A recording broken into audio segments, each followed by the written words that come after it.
Welcome to the Loving God, Loving People podcast, a podcast where we dig deeper into what it looks like to live a life where, in the end, all that matters is God and people. Each week, we will have candid and authentic conversations about how every day brings a fresh beginning and that the best is yet to come as we work together to help fulfill the mission that Jesus has given us. Now, here's our host.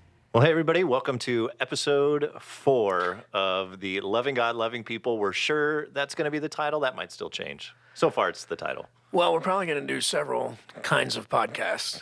So this is just kind of the beginning and At some an experiment. So this is number 4 of the Experimento. And my I name don't know. is Robert, and I'm here with Chad Moore.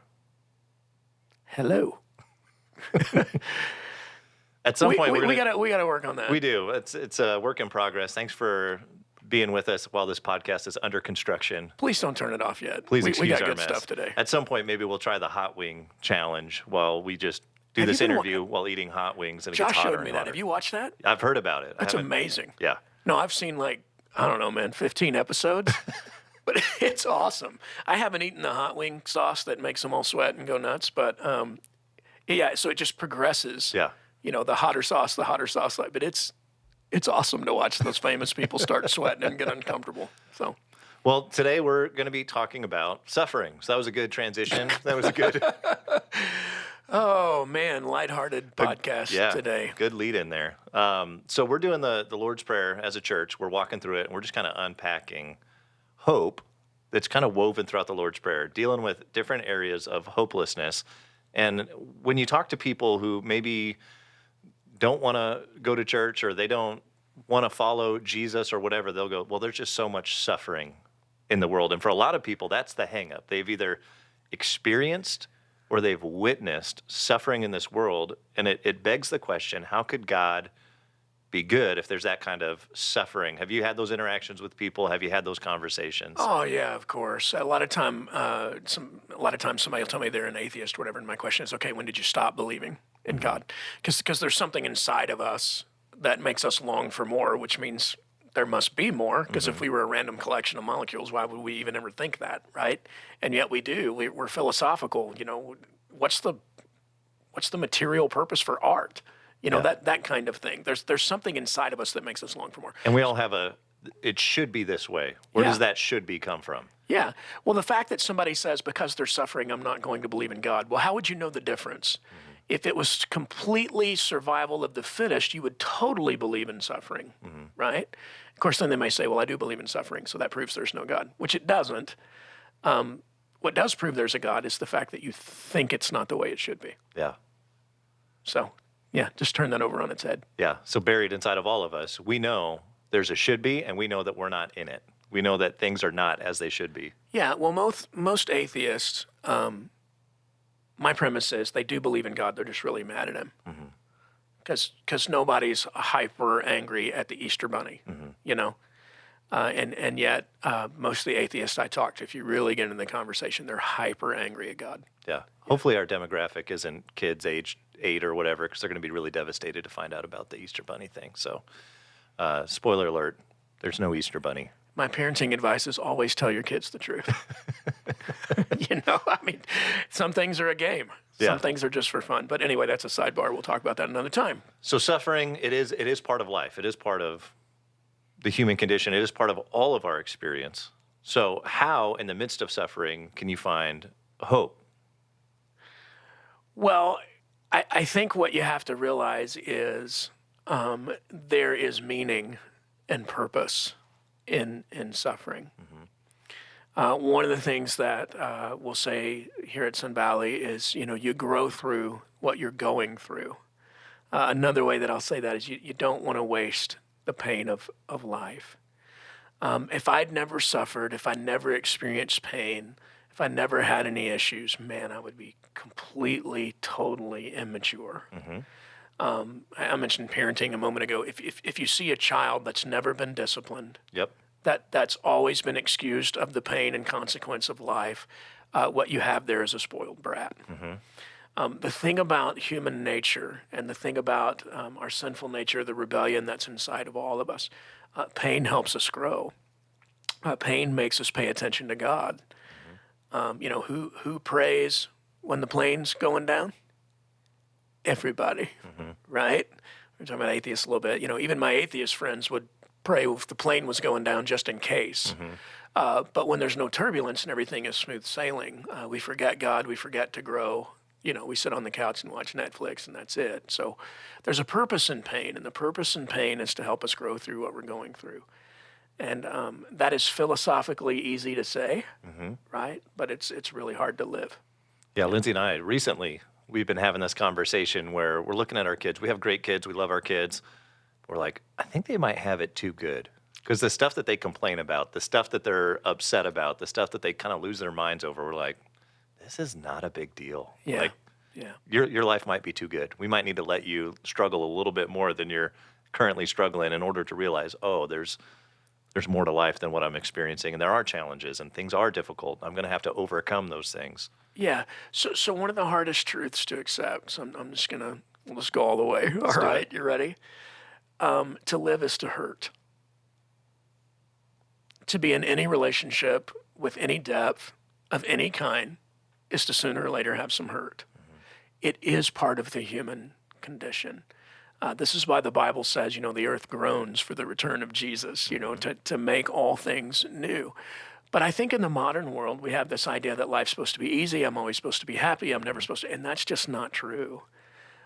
You will experience the greatest joys of your life on the other side of working through pain and hurt. It's just part of life. Faith, hope, and love. Those three things, and the greatest of those three is love, means that there's going to be hurt. Well, why do you have to have faith? Well, because there's going to be hurt. Do you trust God or not? Why do we have to have hope? Because the human soul has to have hope. There's going to be hard times. And what do? We choose to love even when it's difficult. But faith, hope, and love is what makes life great.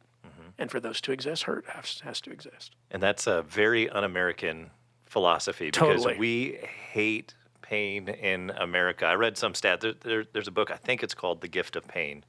And I was reading through it. Philip Yancey. It talked through even just our consumption of like all the ibuprofen in the world, like 80% of it's consumed in America. All the painkillers, all the whatever. Like we hate pain, yet pain really is a gift from God because it also is an indicator that things are not as they should be.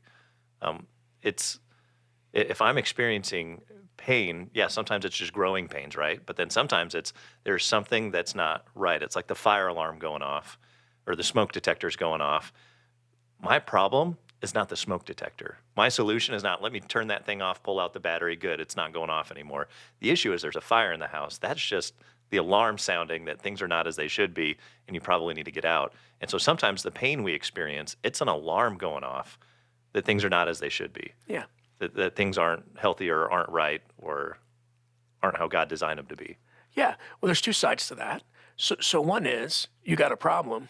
Two is you want something better. So there's no beautiful music without the pain of learning to play the instrument, right? There's no beautiful marriage without the pain of working through the intimacy it takes to get there. There's no beautiful athletic performance without the pain of the weight room and the training. So there's two sides to that. One side is warning. The other side is if you want to win at life, there's going to be pain. So one protects us and one provides us something better. Both things are at play. And there's this progression. You have pain, and if you persevere through the pain, now you've built some character, you built some faith, and now you have hope. Talk about, because you've experienced pain and you've gone through this journey, and on the other side, your faith has grown, your relationship with God has grown, your hope has grown. Yeah. Talk us through that process. Yeah, so one of the most common pieces of marriage advice I give, I may have said this here recently on a podcast, is, don't give up, grow up. But that's a piece of advice I give to myself in all kinds of areas of life. What pain does is it causes you to pay attention. It is that warning side, and if you persevere through the pain, you do come out different on the other side. I call it the tunnel of chaos. I learned that from another pastor. What we want to do, to your point, as Americans, is we want to avoid the pain. And so there's 100 different ways to medicate the pain. It doesn't have to be ibuprofen. It can be shopping. It can be, a hobby. Whatever I can do to take my mind off the pain, that's what I'll do. But when there's something painful in life and you begin to work through it, it does mature you. It does strengthen you. One of the things that I'm a proponent of is counseling if you have an issue in a relationship. Well, I've gone to counseling. My wife and I have gone to counseling, and I never enjoyed it. Not one time. There was a season in our lives, some people may know this, some may not, but years ago, my wife and I were separated for a time. And so we both decided we were going to work on the marriage. And so counseling was on Tuesdays. And so I'd wake up Tuesday morning and I'd be like, oh, crap, it's Tuesday, right? Because I don't want to go to counseling. So what do you do in counseling? Well, you deal with the pain. You look at this thing that you want to grow through and deal with. So now here we are 15 years later, and there's an intimacy and an honesty that we have that when other people hear about how honest we are with each other, it shocks them. But the only way, so here's the benefit, the only way to experience the real love of God and the real love of someone else is to be courageous enough to be the real you. Well, the only way you can be the real you is to be honest. And so as much as it took us all kinds of pain to get there, as much as even in current reality, honesty is painful, it takes us to a place of intimacy that is worth the price. That intimacy is deep. It's rich because it's real. And then, of course, trust increases and all of that. But we would not experience those moments without the pain to get there. So it strengthens you. It teaches you how to, for lack of a better way to say it, to live in the real. You think of a crazy person, why are they crazy? Well, they don't live in reality. Well, if you avoid pain, you're not living in reality. You're just escaping it. And again, I'll say it this way again. The only way to experience the real love of God and the real love of people is to be courageous enough to be real you. But real relationships are going to have some real pain. Yeah. And so you deal with it, and then you experience the real joy of it on the other side of that tunnel of chaos. Well, and I can remember you talking about counseling, and you didn't have lots of great things to say about it while you were in it, while you were going, and frustrated and all of that, because it was gut-wrenching and painful, and all of your stuff is just, exposed and being brought to light and all of that. And it's not a fun process. Nobody enjoys that process. Well, yeah. So on the podcast, it's 100% vulnerable here. I remember one day, my Christian counselor, I just cussed him out, and I did not keep it PG. We went rated R, and I'd let him know what I thought about him. Now he goes to Sun Valley. But, out of that, he and I actually built a great friendship because there was so much honesty, right? Had I sat there and been, well, I'm the pastor, I'm not going to really let him know how I feel about this. One, I wouldn't have been healed. Two, we wouldn't be friends. And three, probably wouldn't be in Sun Valley. The moral of that story is not cuss more. The moral of that story is life's painful. And don't pretend. Don't pretend.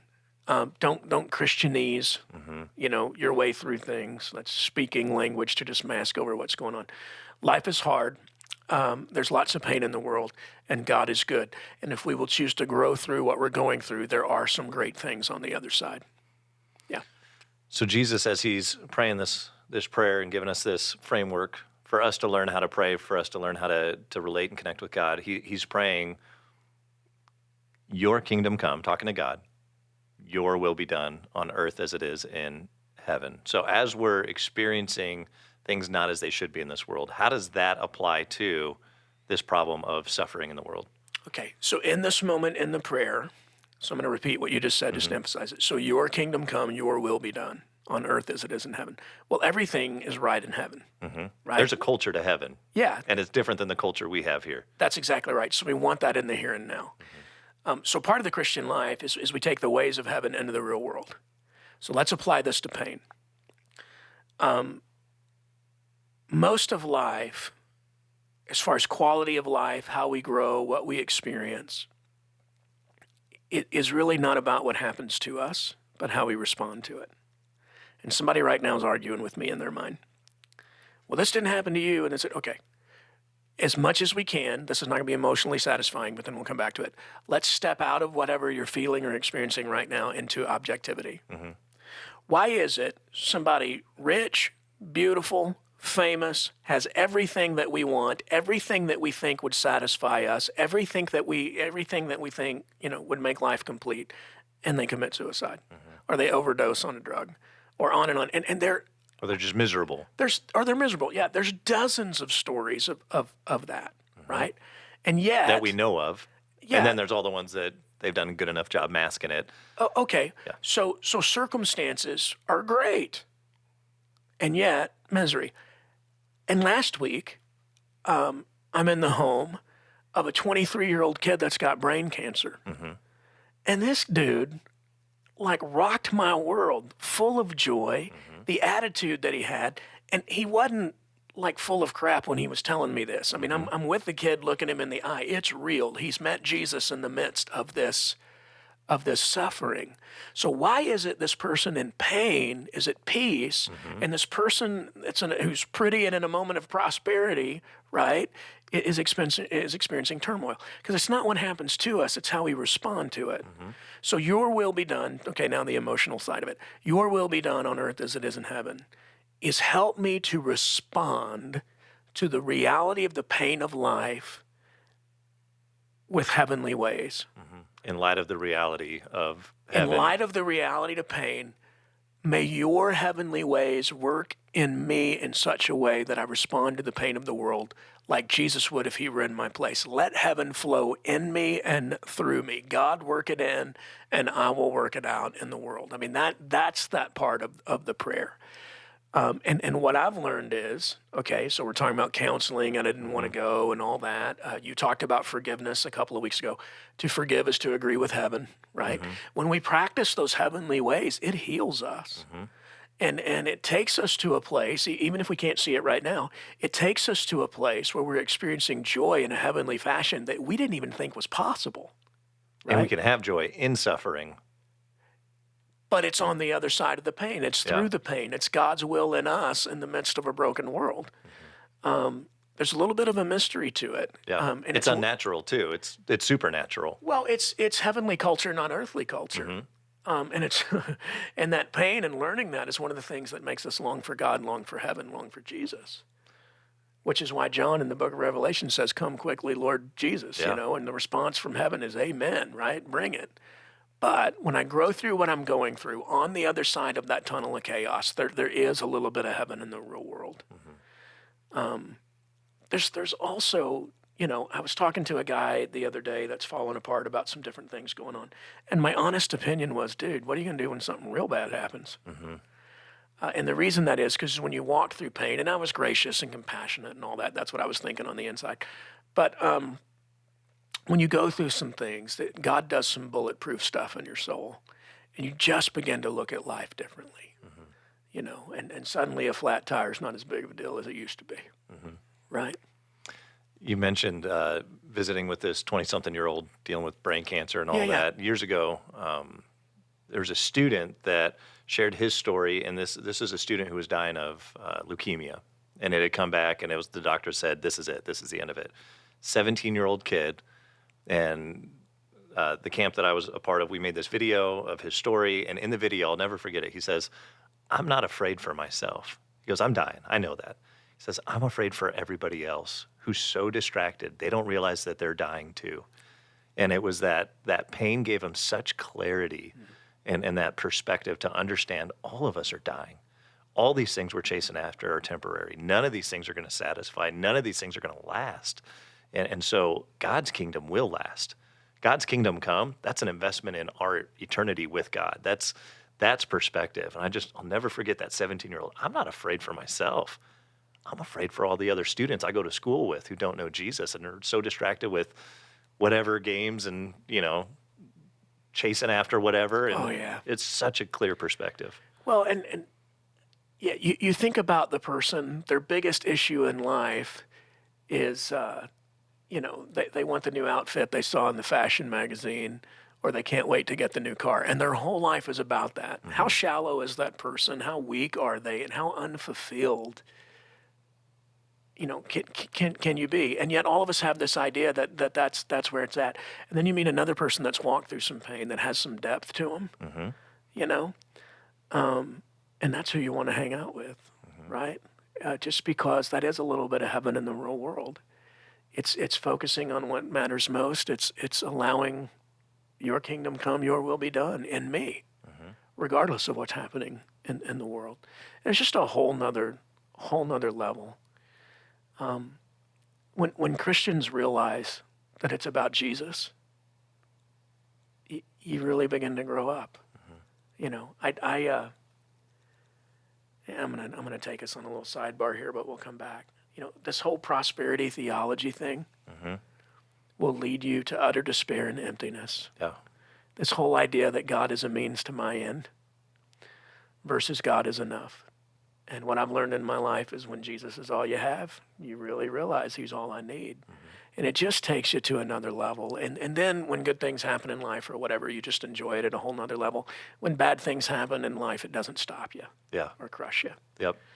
Because there's a deep work that God's done in your soul. That runs way deeper than our circumstances. So somebody that's suffering right now, great prayer is your kingdom come, your will be done in me. Yeah. As it is in heaven. May heavenly ways flow in me and through me, regardless of what I'm going through. Yep. And whatever you're going through, as my grandma always says, this too shall pass. Yeah. It's temporary. Yeah. Grow through what you're going through. So I won't quote your grandma. I'll quote Winston Churchill. If you're going through hell, keep going. You just want to keep going. Yeah. You don't want to stay there. So you just keep moving forward. And life is hard. And life is also seasonal, to your grandma's point. There are wintry, horrible, icy, cold days, but summer's coming. Yeah. And God can be trusted. Yeah. That's good. Well, we're out of time, and so I think we'll wrap up here. Just real quick, one last question. What's one thing that people who are listening don't know about you? Anything. Go. Oh, well, I've been in Sun Valley for 15 years. I think I've told all my stories. So I've worked with you for 16 years. And I just found out last week that you grew up with an alligator. Oh, yeah, that's true. Nobody knows that. Okay, well, technically, you wanted to change the subject from suffering, didn't you? So technically, I did not grow up with an alligator. My dad had an alligator. Okay. And his name was Jimmy James. And he lived in a little pond. We call it a stock tank in Texas. My parents are divorced, and my dad had a place kind of outside the city, had some acreage. And he had this little alligator somebody gave him, and he would ride out on the tractor and throw marshmallows in the middle of the pond, and this little alligator would swim out. Well, I came home from college, and that alligator, when last time I saw it was like 1.5 feet long, just a little baby. And the thing was like 3.5 feet long. And I'm out there fishing, and I'm like, Dad, Jimmy James is massive. And my dad's like, oh, yeah, I've been feeding him marshmallows. And then one day, Jimmy James just went missing, and I'm like, what happened to him? And he goes, well, he probably went for bigger water, he's stretching out. So you thought he was just waiting for you to get lured back into the stock tank. Maybe. He needed a bigger meal than marshmallows. Yeah, so that's something. I've never told that story at Sun Valley. So, yeah, we had an alligator, and his name was Jimmy James. All right. Well, you've come a long way, Chad. I guess. I kind of miss the alligator days, frankly. Yeah. I have days lately I'm like, it'd be all right being out on the tractor. Feeding marshmallows to Jimmy James. Marshmallows out to Jimmy James, mowing the pasture. But anyway. All right. I digress. Suffering. Thanks for joining us for this podcast. Your kingdom come, your will be done on earth as it is in heaven. That's great stuff. We'll see you guys next time. All right. Thanks for joining us this week on the Loving God, Loving People podcast. Make sure to subscribe to our podcast wherever you're listening to us so you'll never miss an episode. While you're at it, if you found value in this conversation, we'd love it if you left us a review or shared this podcast with a friend. Doing that will help us reach and help more people meet, know, and follow Jesus. And lastly, you're always welcome to join us online or in person for one of our services every week at live.sv.cc. Thanks for joining us.